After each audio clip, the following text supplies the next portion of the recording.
Before you read my story, I need you to do something. If the words that follow make your heart ache with anger, if they make you believe that no one should suffer in silence, then please show your solidarity. Hit the like button and subscribe to my channel. Your action is a vote for survivors, a signal that these stories must be told. Now let me show you my scars. NMY scars tell the story of betrayal. They are a roadmap of my marriage, etched into my skin. This one, a thin, silvery line on my left wrist, is from the accident with the broken glass after I told him our first child was a girl. This one, a puckered circle on my thigh, is from the scalding coffee he tripped and spilled on me after the birth of our third. Each of my 8 daughters has a corresponding mark on my body, a silent testament to my husband's disappointment. But the last scar, the one that matters most, is the one you can't see. It's the one he gave me the night he left. NHE didn't scream. He didn't rage. His cruelty was always quiet, deliberate, and deniable. He stood in the doorway of our bedroom, looking at me. I was weak, exhausted, having given birth to our 8th daughter just hours before. Our other 7 girls were asleep, unaware that our family was about to be torn apart. And, "I'm done, Maria," he said, his voice as calm and flat as a frozen lake. "I've paid my dues. 8 times I've hoped. 8 times you've failed me." "They're not failures, Tom," I whispered, clutching our newborn Eva to my chest. "They're our children." NHE laughed, a short, bitter sound. "They are your children. They look like you. They act like you. There's nothing of me in them. Nothing to carry my name, my work, my legacy." NHE was a farmer. His legacy was the land, the soil, the calloused hands he believed only a son could inherit. He saw our daughters as beautiful, useless flowers in a field that needed to grow wheat. NHE walked over to the dresser and picked up the small antique music box my grandmother had given me. It was my only real treasure. He opened it, and the soft, tinkling melody of Claire de Lune filled the room. It was the song that had played on our first date. "And I'm leaving," he said, his eyes fixed on the tiny, spinning ballerina. "The farm is in my family's name. The house is mine. Everything is mine. You have nothing. Tom, you can't," I begged, tears streaming down my face. "Where will we go?" "I have a newborn baby." "The girls?"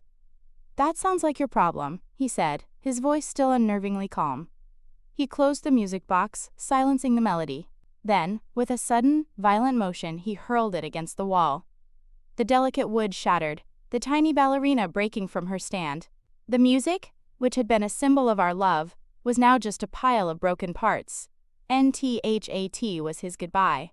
He didn't lay a hand on me that night. He didn't have to. He had spent years marking my body. But this final act was a scar on my soul. He walked out of the room, out of the house, and out of our lives. A few minutes later, I heard his truck start. He wasn't just leaving me. He was leaving me and our 8 daughters destitute, with no money, no resources, and a long, brutal winter on the horizon. And as I looked at the shattered remains of my only treasure, a cold, hard resolve began to form in the pit of my stomach. He had given me nothing but pain. He had covered my body in scars. He thought those scars were a symbol of my weakness, of his power over me. He was wrong. They were a reminder of everything I had survived. And I would use that survival, that strength, to make him pay for every single mark he had left on me. And NTOM was a man of the earth. His hands were thick and calloused, his skin weathered by the sun and wind. He was the 4th generation to work the Miller family farm, a sprawling expanse of rich, dark soil that had been in his family for over a century. I was a city girl, a librarian who had moved to the small farming town for a quieter life. I was captivated by his connection to the land, by the simple, profound way he spoke about seasons and harvests. NHE was a man of few words, but his actions seemed to speak of a deep, abiding strength. He promised me a life rooted in something real. "The land is honest," he told me, his hand sweeping across a field of young corn. "You give to it, it gives back to you. It's a legacy, Maria, something you can feel in your hands and pass down to your sons." NHI's emphasis on sons was something I noticed, but dismissed. It seemed a natural part of his world. A world of tractors, heavy lifting, and patriarchal tradition. I was in love with the dream he represented. A life of purpose, connected to nature, a home filled with love and the laughter of children. We married, and I moved into the old farmhouse he had grown up in. The first few years were happy. I learned to garden, to can vegetables, to appreciate the quiet rhythm of farm life. I loved Tom, and I loved the life we were building. The pressure for a child began almost immediately, but it was a gentle pressure, wrapped in the language of legacy. My dad and we worked this land side by side, he'd say, looking out at the fields. I can't wait to do that with my own boy. When I became pregnant, his joy was immense, but it was narrowly focused. He started building a small, sturdy wagon for the boy to haul his tools in. He bought a tiny pair of work boots and set them on the mantelpiece. NTHE birth of our first daughter, Anna, was a quiet disappointment for him. He held her, his large hands looking clumsy and uncertain. "She's so delicate," he said. He was a good father, but there was a distance, a sense of confusion, as if he didn't know what to do with a child who wouldn't one day drive a tractor. NTHAT was when the accident started. A few weeks after Anna was born, we were arguing about something trivial. I was tired and emotional. He was frustrated and withdrawn. I turned away from him, and he stumbled, knocking a stack of plates from my hand. A shard of glass sliced my wrist. "Clumsy me," he said, his voice flat as he helped me bandage it. It was the first scar. NTWO years later, our second daughter, Bella, was born. His disappointment was more palpable this time. The accidents became more frequent. A misplaced rake in the barn that I tripped over, spraining my ankle. A slipping knife while he was carving a roast, leaving a thin scar on my forearm. Each injury was followed by a quiet, hollow apology. Each one was deniable. Each one left a mark. With each daughter, Catherine, Diana, Eleanor, Faye, and Grace, the pattern escalated. His resentment grew, and so did my collection of scars. He never hit me with a closed fist. His violence was insidious, disguised as household mishaps and farm-related clumsiness. He was a master of plausible deniability. To the outside world, he was a hard-working family man, burdened with a house full of girls. Our family doctor would patch me up, shaking his head at my bad luck. I became an expert at managing his moods, at trying to predict what would set him off. I learned to read the subtle tightening of his jaw, the cold look in his eyes. I walked on eggshells, my life a constant, nerve-wracking performance designed to keep the peace. I stayed because I loved my daughters and because I had nowhere else to go. I was a city girl with no family, isolated on his farm, completely dependent on him, and I kept hoping. I hoped that the next child would be a boy, the magical son who would heal my husband's wounded pride and put an end to my pain. When I found out I was pregnant for the 8th time, I was filled with a familiar, sickening mixture of hope and terror. This was my last chance. My body was tired, my spirit was worn thin.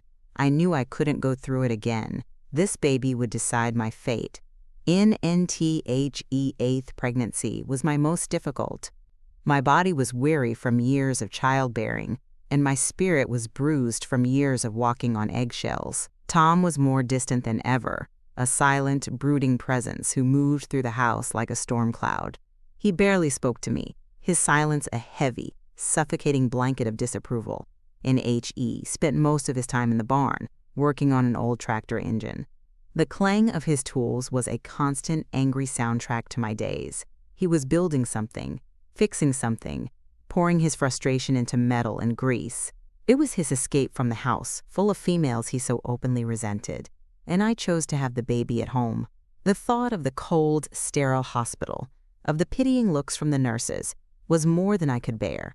I wanted to be in my own bed, surrounded by my own things, with my daughters nearby. A local midwife, a calm, capable woman named Sarah, agreed to attend the birth. NTHE night I went into labor. Tom was, as usual, in the barn. I had to send Anna, my oldest, now a mature and responsible 12-year-old, to fetch him. He came in, his hands stained with oil, his face grim. He stood in the corner of the room during the entire labor, a silent, judgmental spectator. He offered no comfort, no words of encouragement. His presence was a weight, not a support. And after hours of intense labor, our 8th child was born. a tiny, perfect baby with a tuft of dark hair. Sarah cleaned her up and placed her in my arms. "Congratulations, Maria," she said, her voice gentle. "You have another beautiful, healthy daughter." I looked at Tom. His face was completely blank, devoid of any emotion. He just stared at the baby, then at me, and then he turned and walked out of the room. I heard the back door slam shut. He was going back to the barn. Sarah stayed for another hour, her presence a warm comfort. She helped me get settled and made sure the baby, whom I named Eva, was nursing well. "He's just processing, dear," she said, though her eyes told me she didn't believe it. "Give him time." NBUT. I knew there was no more time. This was the end of the line. And after Sarah left, an unsettling quiet fell over the house. The girls were asleep. The only sound was the soft breathing of the baby in my arms. Around midnight, Tom came back inside. He had cleaned himself up. He smelled of soap, not oil. He walked into the bedroom and stood at the foot of the bed. NTHAT was when he delivered his verdict. "I'm done, Maria." That was when he told me he was leaving, that the house and the farm were his, that I had nothing. That was when he picked up my grandmother's music box. And I begged him. I pleaded for our daughters. I reminded him of our vows. He was unmoved. His eyes were cold and empty. He was a stranger, a man I had never truly known. The man I had loved was a fantasy, one had created to survive. NTHE act of smashing the music box was the cruelest thing he had ever done. It was a symbolic act, a final, definitive statement. He wasn't just breaking a possession. He was shattering our history, our love, everything we had ever been. It was a calculated act of psychological violence designed to inflict the deepest possible wound.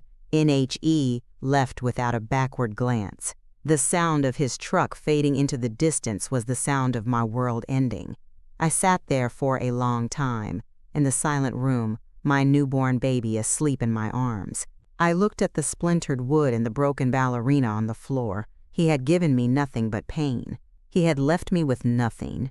NBUT, as the shock began to subside, it was replaced by a slow burning rage. He thought he had broken me. He thought my scars were a sign of my submission, but he was wrong. My scars were not a story of defeat. They were a story of survival. Each one was a battle I had endured, and I was still standing. I had my 8 daughters, and we were not victims. We were an army, and the war was just beginning. NNTHE first 24 hours were a blur of shock and survival. I knew we couldn't stay. The farmhouse was a monument to my pain, and with winter approaching, I knew Tom had been literal when he said he was leaving us with nothing. He would cut off the power, the heat. He would starve us out. And I had no money, no phone, no car. My only asset was my daughters. I gathered them together, my 7 older girls, their faces a mixture of confusion and fear. I told them a half-truth. "Daddy has to go away for a while," I said, my voice steady, despite the tremor in my heart. "We're going to go on a little trip, just us girls." NWE packed what we could into a few old suitcases, clothes, a few books, the girls' most treasured toys. As I was packing, my oldest daughter, Anna, came to me, her small hands clutching the pieces of the broken music box.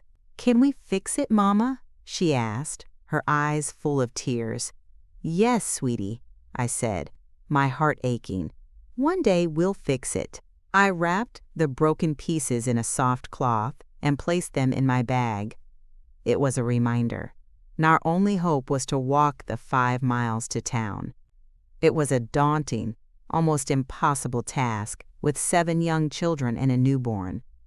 But we had no other choice. We set out in the early morning, a strange, sad procession on the long, dusty farm road. NWE had been walking for over an hour when a rusty, beat-up pickup truck slowed down beside us. The driver was a man I recognized but didn't know well. His name was George, a neighboring farmer who kept to himself. He was a widower, a gruff, solitary man who was considered a bit of an outcast in the community. "Maria?" he said, his brow furrowed with concern. "What on earth are you doing? You've got a brand new baby there." NTHE's story tumbled out of me, a torrent of grief and fear. He listened, his expression growing darker with every word. He looked at my daughters, their tired, dusty faces, and then back at me. "And I never trusted Tom Miller," he grumbled, his voice a low rumble. "Too clean, too perfect. Get in." All of UNHE helped us into his truck, his large, rough hands surprisingly gentle with the younger girls. He drove us not to the police, not to social services, but to his own small, weathered farmhouse. It was cluttered and messy, the home of a man who had lived alone for too long, but it was warm and safe. He settled us in his living room, then disappeared into the kitchen. He returned with glasses of milk and a plate of cookies for the girls, and a hot cup of tea for me. He had called his sister, a retired nurse who lived in the next town over. "Helen's on her way," he said. "She'll know what to do." Helen arrived an hour later, a whirlwind of practical, no-nonsense energy. She took one look at me, at the baby, at the exhausted children, and took charge. She examined Eva, declaring her perfectly healthy. She drew a hot bath for me, and as I was soaking, she noticed the faint, yellowing bruise on my shoulder from a recent accident. NSHE looked at me, her eyes sharp but kind. "Maria," she said gently, "this isn't the first time he's hurt you, is it? It was the first time anyone had ever asked. It was the first time anyone had seen past the excuses and the clumsiness. And in the safety of that small, cluttered bathroom, I finally told the truth. I told her about the scars. I showed her the road map of my marriage, etched on my skin.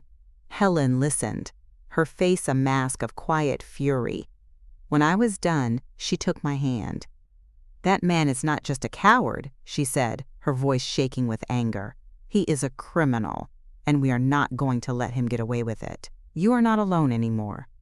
And in the home of a gruff, solitary farmer and his tough, no-nonsense sister, I found something I hadn't had in years, an alliance. They were strangers who had chosen to see my pain, to believe my story. And with their help, I began to realize that my scars were not just a story of betrayal. They were evidence, and then George and Helen gave us a sanctuary. They turned their small, quiet farmhouse into a bustling, chaotic home for me and my 8 daughters.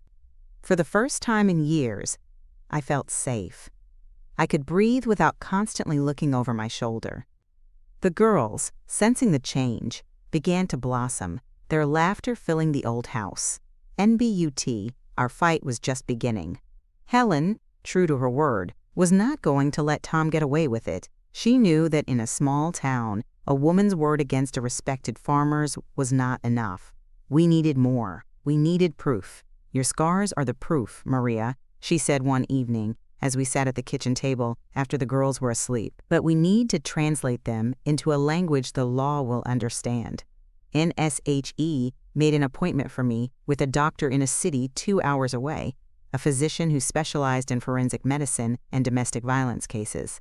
George drove me there, waiting patiently for hours in the lobby. NTHE examination was humiliating and empowering all at once. The doctor, a kind, meticulous woman, photographed and documented every single scar on my body. She measured their size, noted their age, and analyzed their patterns. She listened as I recounted the accident associated with each one. "This is a classic pattern of escalating, deniable abuse," the doctor said, her voice filled with a cold, professional anger. "The injuries are consistent with inflicted trauma, not accidental falls or mishaps. The frequency, the location, it tells a story. And it is not a story of clumsiness." NSHE wrote a detailed, multi-page report, a medical translation of my pain. Each scar was given a voice, its origin no longer an accident, but an assault. My body, once a canvas of shame, was now a portfolio of evidence. Armed with this report, we went to see a lawyer Helen had found, a young, ambitious woman named Clara, who had a reputation for taking on tough cases against powerful local figures. Clara read the doctor's report, her expression growing grimmer with each page. "This is incredible," she said, looking up at me, her eyes flashing with outrage. He used your pregnancies as a timeline for his abuse. This is not just grounds for a divorce and a restraining order. This is criminal assault and battery repeated over a decade. NCLARA devised a strategy. We would file for an emergency protective order and sue for divorce, child support, and a fair division of the farm's assets. But we would also take the forensic report to the county prosecutor and demand that criminal charges be filed. He thinks you're weak, Clara said, her voice firm. He thinks you're a poor, helpless woman with no resources. We are going to show him what a mother fighting for her children looks like. He left you with nothing but pain. We're going to use that pain to take everything from him. Leaving Clara's office that day, I felt a shift inside me. The shame I had carried for so long was being replaced by a sense of righteous fury. My scars were no longer a source of humiliation. They were my weapons. They were the story of his betrayal, and I was finally ready to make him listen. The legal battle was a brutal war of attrition. Tom, represented by the most powerful lawyer in the county, fought back with viciousness. He painted me as an unstable, vindictive woman, a hysterical mother who was trying to ruin a good man's name out of spite. He denied everything. The scars, his lawyer argued, were the result of my own carelessness, the inevitable bumps and bruises of a hard-working farm life. NHE used his reputation in the town against me. He was Tom Miller, the fourth-generation farmer, a pillar of the community. I was the outsider, the city girl.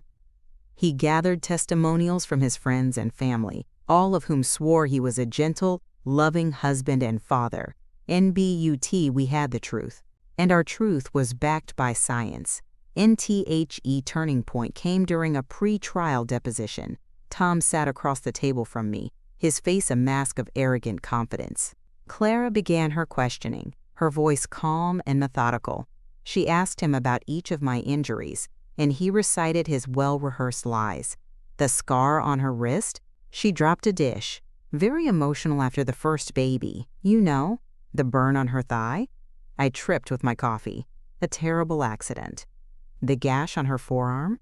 A simple slip of a carving knife. I felt awful about it. NHE was smooth, convincing, and utterly without remorse. Then, Clara placed the forensic report on the table between us. And Mr. Miller, she said, her voice turning to steel. We have a report from a forensic specialist. It states that the angle of the cut on your wife's wrist is not consistent with a dropped plate, but rather with a defensive wound. It states that the splash pattern of the burn on her thigh is not consistent with a spilled cup, but with liquid being thrown. It states that the carving knife slip happened with a force that is highly unlikely to be accidental. NSHE went on, dissecting each of his lies with cold medical precision. For every accident, she had a scientific counter-argument. Tom's confident facade began to crumble. His face went pale. His answers became clipped and defensive. NTHE final blow came when Clara brought up the broken music box. You smashed your wife's most treasured possession, an heirloom from her grandmother, correct? Tom's lawyer objected, but the judge allowed it. It was an accident, Tom mumbled. It fell? It fell? Clara repeated, raising an eyebrow. That's not what your oldest daughter, Anna, remembers? In her statement, she says she saw you throw it against the wall. Are you calling your own daughter a liar, Mr. Miller? NTHE mention of Anna, his first failure, seemed to break him. His face contorted in a flash of the rage I knew so well. She doesn't know what she saw, he snarled. She's just a girl. They're all just girls. What do they know? It was a fatal mistake. In that moment, his contempt, his resentment, his deep-seated misogyny was laid bare for everyone to see. He had lost control. He had revealed the monster behind the mask, and after that, his case fell apart. Faced with the irrefutable medical evidence and his own damning outburst, his lawyer advised him to settle. NTHE divorce settlement was a complete victory. I was awarded sole custody of our 8 daughters. He was ordered to pay substantial child support. And in a stunning decision, the judge, moved by the evidence of his long-term abuse, ordered that the farm, his precious legacy, be sold. with half the proceeds going to me and the girls. He had lost everything he valued. NTHE criminal charges stuck. He was convicted of multiple counts of assault and battery. His reputation was destroyed. The good, hard-working farmer was revealed to be a cruel, abusive coward. The harvest he reaped was not of corn, but of consequences. NWE never went back to the farm. The proceeds from the sale gave us a new beginning. I bought a large, comfortable house in a quiet suburban town, a place with good schools and a strong sense of community. It was a world away from the isolation of the farm. It was a house filled with light, laughter, and healing. George and Helen remained our guardian angels, our chosen family. They were Grandpa George and Aunt Helen to my girls, their presence a constant, loving reminder of the kindness that had saved us. NMY daughters thrived. Freed from the oppressive weight of their father's disappointment, they blossomed into their true selves. They were 8 unique, brilliant, and resilient young women. Anna, my oldest, became a lawyer, a fierce advocate for victims of domestic violence. Bella became a doctor, specializing in pediatric care. Each of them, in her own way, chose a path of service, of healing, of making the world a safer place for others. My scars began to fade, their angry red turning to a soft, silvery white. They were still there, a permanent part of my landscape, but they no longer caused me pain. They were a story, not of what was done to me, but of what I had overcome. They were a symbol of my strength. One Christmas, years after we had left the farm, Anna gave me a small, beautifully wrapped gift. I opened it, and my breath caught in my throat. It was my grandmother's music box. Anna, who had become a skilled artist, had spent months painstakingly gluing the shattered pieces back together. She had carved a new ballerina from a tiny piece of ivory and restored the delicate musical mechanism. And I turned the small key, and the clear, tinkling notes of Claire de Lune filled the room. It was no longer a song of a painful past, but a song of resilience, of mending, of a love that could be broken but never truly destroyed. And as I listened, surrounded by my 8 incredible daughters, I looked at the faint scars on my hands. Tom had given me nothing but pain. He had tried to break me, to mark me as a failure. But he had failed. From that pain, we had built a new life. From those scars, we had grown a new strength. He had left me with nothing, but in the end, I had found that I had everything.